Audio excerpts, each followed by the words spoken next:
Anong paborito mong pasalubong mula sa isang lugar na iyong binisita? Para kay Nice, isang pangkabuhayang negosyo ang naging pabaon ng kanyang pagbisita sa Kalinga. Nagsimula ito noong 2019 dahil sa pagkahilig niya sa kape. At nang may makilalang coffee farmers, dito niya sinimulan ang Hibla Philippines. You're like thinking it's threads of stories, thread of and then casually was like, okay, pwede pala siya na gawin namin, i-divert namin to weaves. Mula sa pag-angkat ng kape ng Kalinga, mga tradisyonal na hinabing tela ang naging pangunahing produkto ni Nice sa Hibla. Kasi they only have yards and meters of weaves. They didn't do anything about it. Like yung makukulay na weaves May that we're makukulay aware na, of? yes. Nakatambak lang? Nakatambak lang. And then pandemic hit. Then, umpisa kami sa masks and accessories. Ano yung reaction nila nung nakita nilang, uy, teka yung material namin na gagawa into masks? Didn't realize it's possible. So that's really the intervention that where we came in. It's really the product development because they didn't realize na pwede pala.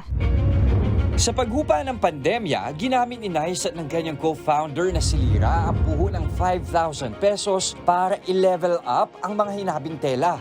Ngayon, dahil sa mabusising pananaliksik ni Nice, umabot na sa 12 ang kanilang partner community weavers sa Luzon, Visayas at Mindanao. Hibla, it really evolved so much. Right from coffee to masks to weaves now. Right now, we're in hopes to get a grant from DOST for us to create a design collaboration platform. Ilan sa kanilang mabentang produkto ay ang customizable Filipiniana at ready-to-wear na mga damit. Ang mga telang ginamit dito may iba't ibang kahulugan. If you blanket this to the sick, Okay. malilito or may hilo yung evil spirits, so they won't come to you. They're called tinubkan. Tinubkan? Yes. So they're really well known to their embroideries as well. They have their own technique, and then they have a community also na puro sila embroiders. These are from Mindanao, specifically in Zamboanga. Okay. So anong tawag nila dito sa weave na to? Yakan weave. Yakan. Weave. Okay. So, in Yakan weave, the distinguishing thing about them, they like it symmetric and they like it geometric.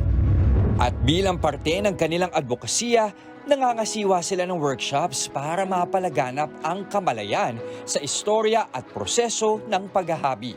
Okay, so nice. Meron tayo dito. Miniature lang to, Yes. no? Compared dun sa actual na ginagamit talaga ng mga weavers natin. Pero ano yung tawag sa kanila? Let's start with this. This little one is a frame loom. Frame loom. Yeah. And then Frame ito loom. ay... This one is a floor loom. So, ilalim mo na. Yes. So ipa-pattern mo lang ng alternate. Alternate lang. Up, down, up, down. Yes. Pag nasira ko to, kaya niya namang ibalik. So, Diretso, ha? and then comb it. Comb. Ito yung comb. Yes. Comb. Ayun. So, the workshops for us are important kasi yun yung first step of appreciating the weaves. And they get to see hands-on how hard And experience it. Yeah, experience it. Sa mga negosyong gaya ng Hibla na mayroong malalim na advokasya, batid ni Nice na sa bawat produkto nila, dala-dala nila ang mayamang kultura ng Pilipinas. Mga kapatid, Jess De Los Santos po, huwag magpahuli sa mga umaaksyong balita at napapanahong issue sa bansa.